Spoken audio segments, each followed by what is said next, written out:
Un saludo especial a los jóvenes integrantes del Consejo Nacional de Juventud, consejera presidencial para la Juventud, Colombia Joven, Gabriela Pozo Restrepo, ministras y ministros aquí presentes y funcionarios del Gobierno Nacional, medios de comunicación, en general todas las personas que nos acompañan el día de hoy, todos, la inmensa mayoría jóvenes.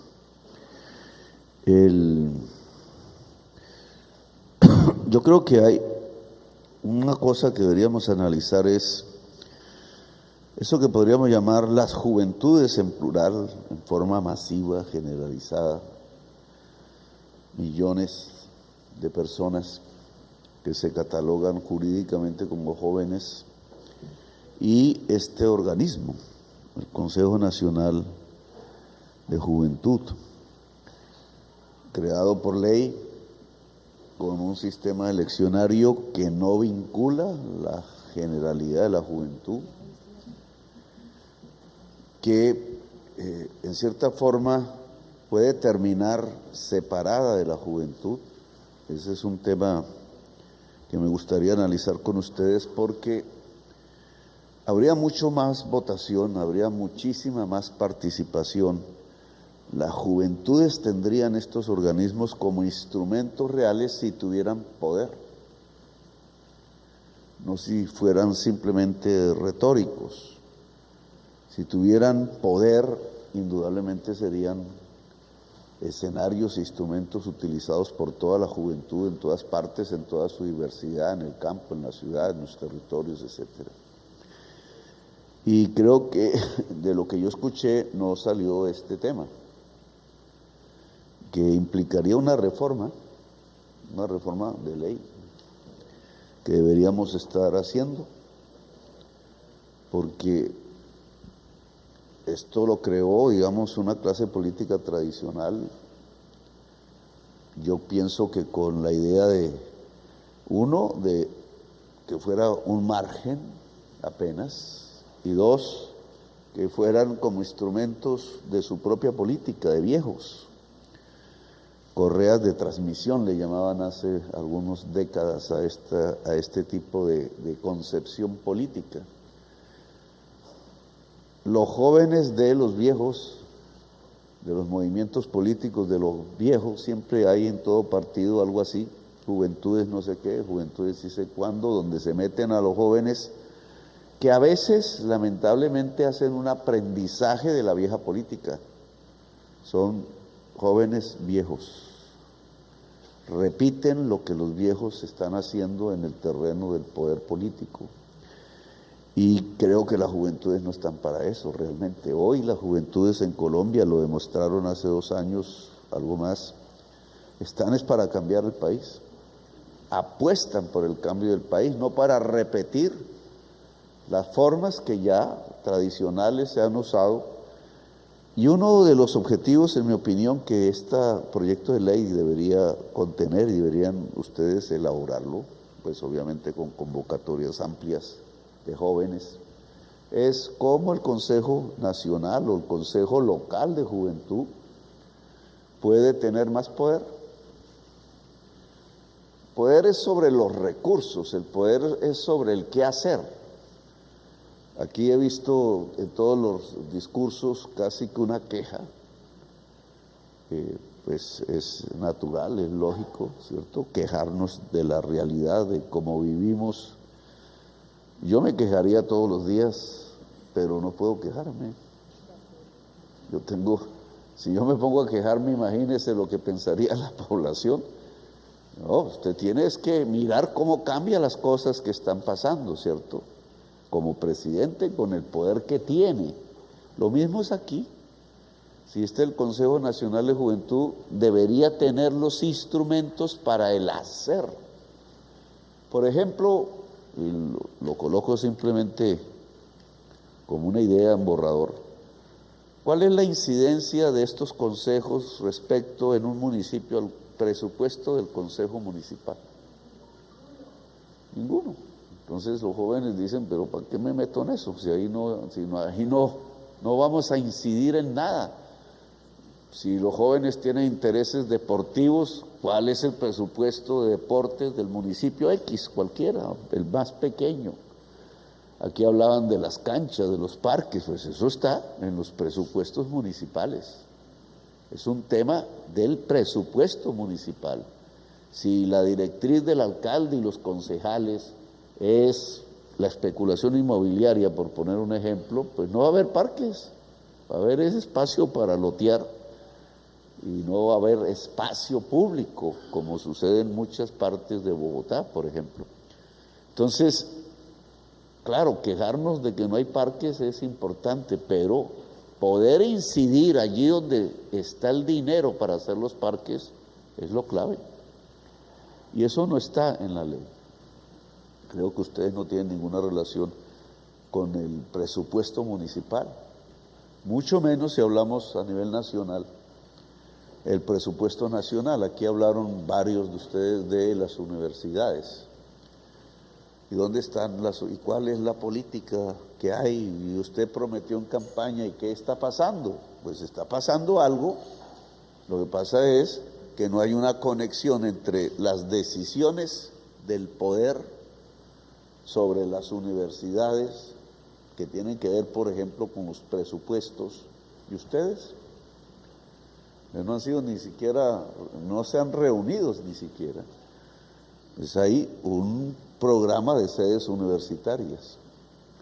Hay un dinero que nosotros pusimos, adicional al que había presentado Duque en el presupuesto de educación.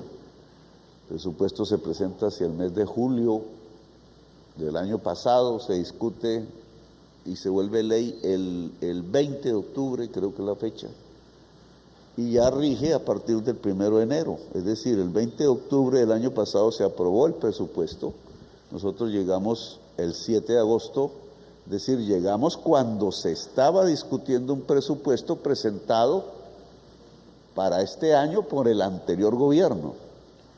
Pudimos hacer unas modificaciones.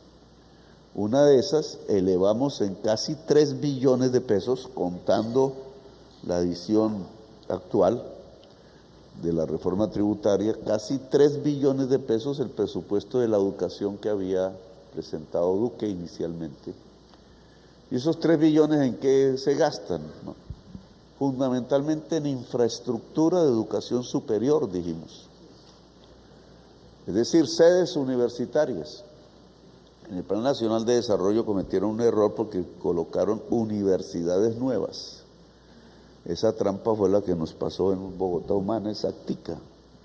Pusieron colegios y resulta que nosotros no estamos interesados en tener más colegios como personas jurídicas, sino más sedes de los colegios, incluso existentes. Lo mismo en las universidades, no nos interesa, bueno, puede que aparezcan universidades nuevas, pero ese no es nuestro objetivo. Nuestro objetivo es que más muchachos y muchachas estudien en las universidades que existen, para lo cual hay que ampliarlas, para lo cual tienen que tener más sedes, para lo cual esas sedes tienen que estar en territorio, porque a un joven le queda de para arriba ir hasta Bogotá, como todos sabemos. Ese solo costo de transporte se convierte en una barrera de entrada a la educación superior, más vivir en una ciudad donde a lo mejor ni familiares tiene, etcétera. Entonces, la universidad en el territorio, ¿cómo se mira si eso está planteado? Si, como decía Santos, el amor está en el presupuesto. Si no está en el presupuesto, no estamos hablando de nada, estamos hablando carreta, porque ¿con qué se financia?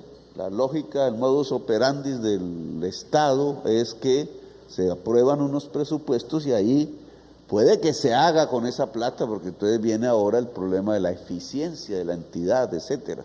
Pero si no está la plata, por muy eficiente que sea la entidad, no va a hacer nada. Entonces, estamos preocupados por las sedes universitarias, miremos en el presupuesto nacional qué se aprobó alrededor de ese tema, qué se está aprobando en este momento. Eso ameritaría una información, pero lo que yo quiero aquí señalar es cómo el Consejo Nacional de Juventudes no tiene el poder de incidir en eso. incide la ministra, incide el presidente, incide el Congreso de la República cuando aprueba el presupuesto y nadie más. Ahí se firma y ya, lo que puede que algunas personas en las sesiones vayan y observen, o puede que salga algo en la prensa, pero fíjense en que ustedes no tienen poder. Y eso es lo primero que hay que solucionar. Que en el fondo es que la juventud tenga poder. Ese era un tema de mis discursos de campaña, que la juventud tenga poder, poder de decidir en lo local, en lo nacional. Y este instrumento que se creó podría servir para ellos si tuviera poder. Entonces es un primer punto que yo pondría como tema de discusión. O sea, cómo las juventudes tienen poder en Colombia. Que eso hace que no nos quejemos solamente, sino que tengamos la responsabilidad de actuar. Porque ustedes han puesto, lo vi en el tema que tocó Gabriela, la movilización es esencial, es la base del poder. Yo soy presidente, ¿por qué? Por una movilización popular que fue a las urnas e impuso una decisión mayoritaria. Si no va esa movilización a las urnas, pues yo no estaría aquí hablando con ustedes. Previamente hubo otras movilizaciones que no eran a las urnas, eran movilizaciones exigiendo cambios, como ustedes observaron. Si no hay movilización, no hay poder. Uno de los temas que yo le digo a mi ministra de Trabajo en relación a la reforma laboral es, bueno, ¿y dónde están los trabajadores en la calle? Que el 1 de mayo, sí, el 1 de mayo siempre salen como a ir a misa los domingos, pero se está debatiendo el futuro laboral de millones de personas en el Congreso, un proyecto de ley que nosotros presentamos tratando de defender derechos de los trabajadores y las trabajadoras. ¿Y dónde están esos millones de personas? El tiempo habla en contra, los empresarios hablan en contra, tienen los medios de comunicación, los fundamentales, y los ponen a hablar en contra de la reforma. ¿Quién habla a favor si no es el pueblo en las calles? Si el pueblo no está en las calles, jamás una reforma laboral progresista a favor del pueblo trabajador ha salido avante sin movilización popular. Tengo mucho temor con esta, por eso mismo. Si los trabajadores están en sus casas y no se dan cuenta, no se mueven, que su futuro mismo de todos los días, el laboral, cuando van a una fábrica, una oficina, cualquier mujer, la señora de los tintos, que ahora se volvió famosa, la del Congreso, ella, pues claro, esa ley le va a cambiar su vida. Nosotros pensamos que en favor, pero ¿dónde está la movilización del pueblo trabajador? Pues aquí lo mismo en relación a la juventud. Con otros temas, quizás no esté muy interesada la juventud de hoy en pelear por las pensiones. Quizás eso se ve muy lejos en el tiempo, desde cuando uno es joven. Entonces yo nunca pensé en la pensión. Pero quizás el tema de la salud, que es más cotidiano. Pero hay que moverse por unos temas. La movilización de la juventud debe mantenerse. Tenemos 200 muchachos, más o menos la cifra, Gabriela la conoce mejor, presos por 305 muchachos y muchachas presas por la movilización popular. Se vengó el Estado en ellos. La Fiscalía los trató de terroristas. Generó una comunicación en el conjunto de los fiscales en todo el país, que cuando llegaba un caso de estos jóvenes a cualquier lugar, ya el fiscal del caso estaba diciendo terrorismo. Y siguen en la cárcel, a pesar de que nosotros intentamos una salida que fracasó por la misma Fiscalía y la Procuraduría. Bueno, ¿y los vamos a dejar en la cárcel? Eso es un mensaje de la oligarquía colombiana, es, jóvenes, ustedes no se muevan, no protesten, porque mire lo que les va a pasar. Y los coloca como un trofeo. Mire, tenemos 300 jóvenes presos, pero debería haber jóvenes en la calle peleando por su libertad, porque podría ser más fácil liberarlos, e incluso si hubiera una movilización juvenil en función de 300 personas para quitarles el trofeo, para decir, hombre, la protesta es un derecho. ¿Cómo así que terroristas? Es un derecho, y como tal, pues debe existir. Entonces la movilización me parece fundamental. Eso implica que no seamos un aparato, así como el Congreso de la República, un espacio deliberativo muy importante y tal, pero antes que nada tenemos que tener capacidad de movilización. El gobierno no tiene capacidad de movilización. En cualquier momento se lo lleva la brisa, el viento, porque sin movilización no hay poder. El gobierno pierde el poder si el pueblo no se moviliza. Yo he hablado de un gobierno con los movimientos sociales. Eso ha sido más bien un discurso que una realidad. Cada ministerio debería estar gobernando en su función con los movimientos sociales que hay ahí en el terreno. Ministerio de Educación, por ejemplo, con las juventudes estudiantiles de todos los niveles, por ejemplo, con el magisterio, que es un movimiento social, etcétera. De tal manera que el ministerio no sea un aparato, sino sea una parte gubernamental sustancial de la movilización popular. Convoque a la movilización popular. Entonces, digamos, me gustaría tocar otro tema que es la paz, que ustedes tocaron aquí, porque indudablemente tiene que ver con el territorio, como bien alguien dijo aquí. La guerra, el conflicto, la violencia hoy tienen sabores puramente territoriales, casi que no son nacionales. Tienen un sabor territorial intenso. ¿Cómo juega la juventud en ese territorio en favor de la paz? ¿Cómo no dejamos que la devore la guerra y la violencia? Porque efectivamente, como en Buenaventura, son negros jóvenes matando negros jóvenes. Eso es la violencia de Buenaventura hoy. Y en el Chocó igual. Entonces, ¿cómo la juventud no es ni el artífice de la violencia, ni la víctima de la violencia? Cuando ustedes ven el ejército, cuando va la tropa a la trinchera, a la trocha, ahí no hay sino jóvenes con uniforme. Y del otro lado también, en general, son jóvenes, otros jóvenes. ¿Cómo hacemos que esa juventud construya paz? Ese es un tema que me parece interesante. Nosotros hemos hecho una propuesta que es sobre la base de una experiencia que tuvimos en Bogotá, que se llama Jóvenes en Paz. Jóvenes en Paz es básicamente incluir,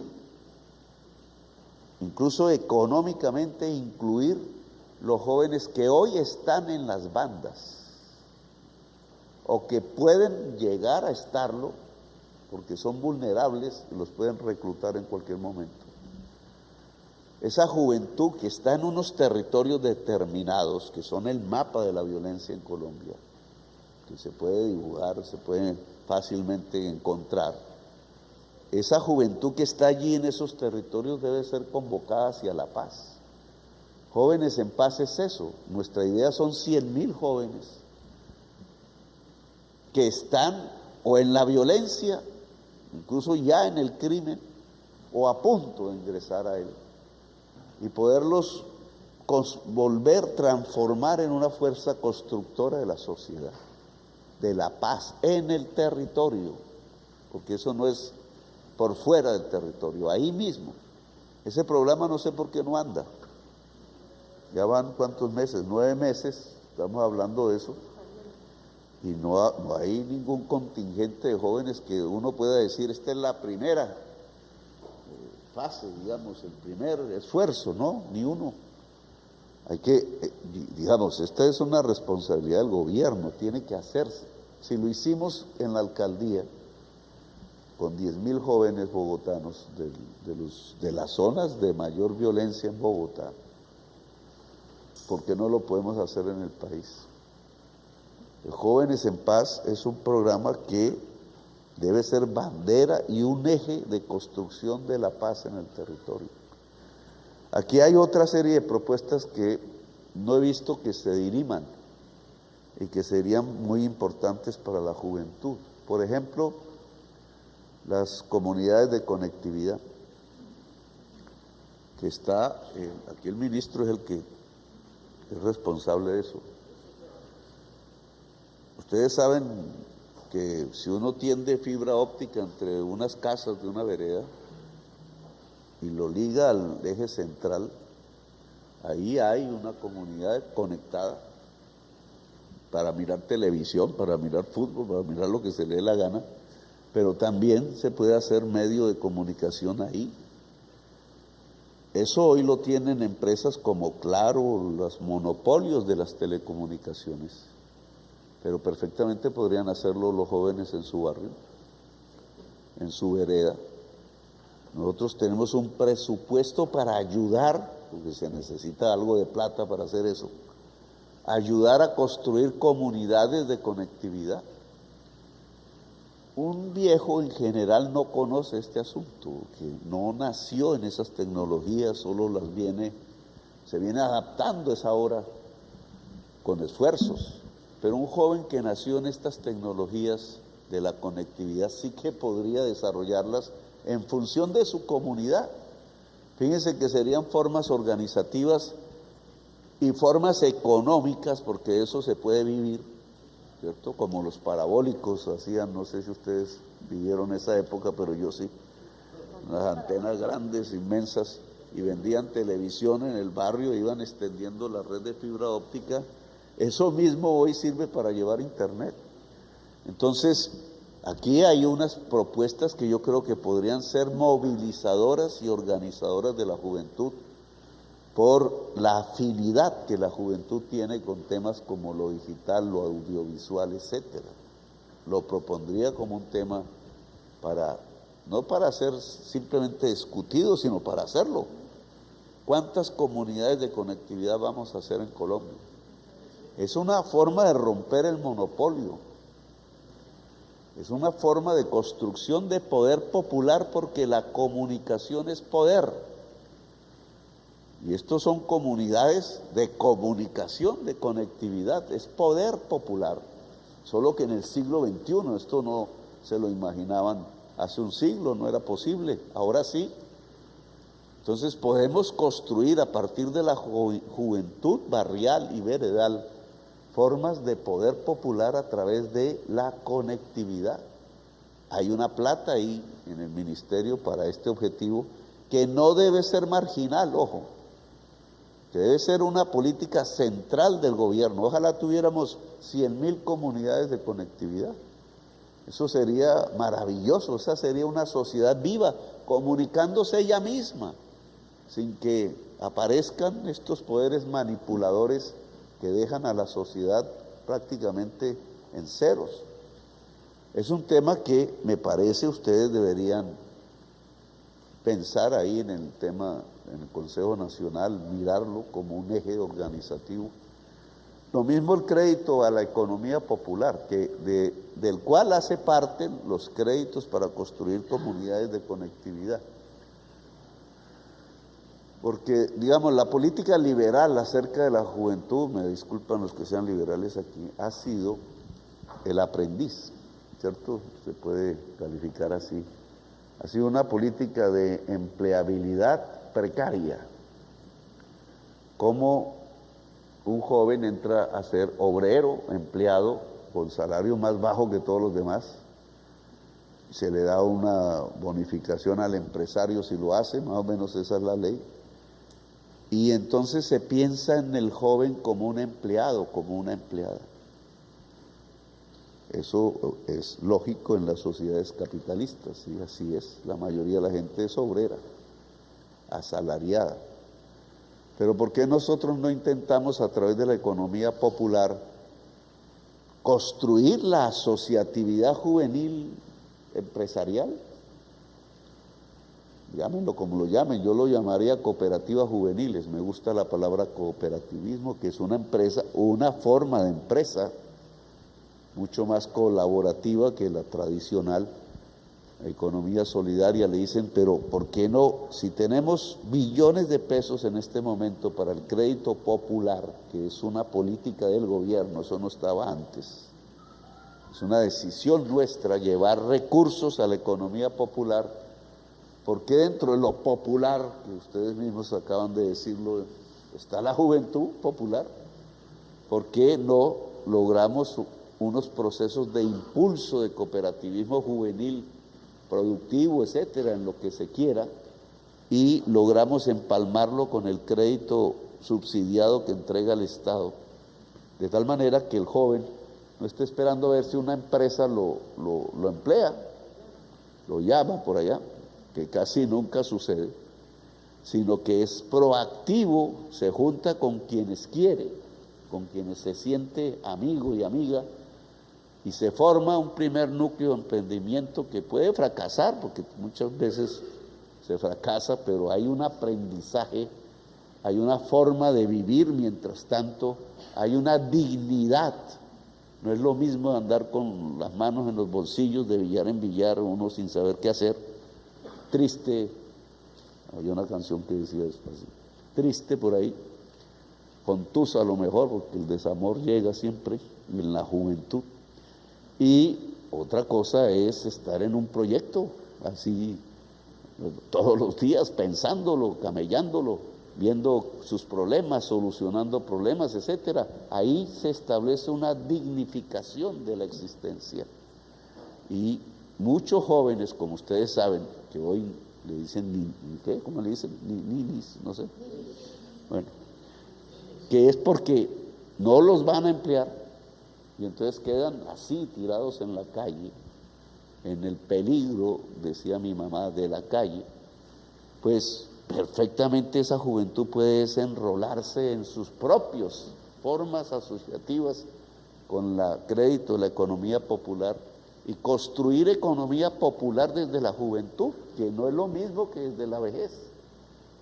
A lo mejor no ponen una tienda, a lo mejor no ponen una fábrica de confecciones, a lo mejor ponen una empresa de audiovisuales, de cosas, de hacer jueguitos esos que hay que manejar software para eso, etcétera.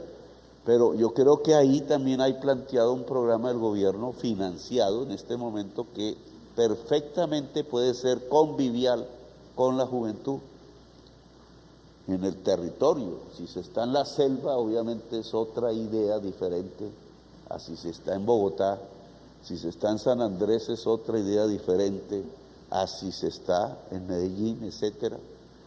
Pero estos son temas que yo creo que serían debatibles por ustedes, más en la intención, ojo, de hacer, de tener poder, de poder incidir, no de simplemente ser espectadores y quejarse, porque quejas tendríamos por todos los rincones de Colombia, con razón además, pero aquí se trata es de modificar la realidad, de transformar la realidad, de cambiar la realidad, y en esa medida hay que tener poder de incidencia.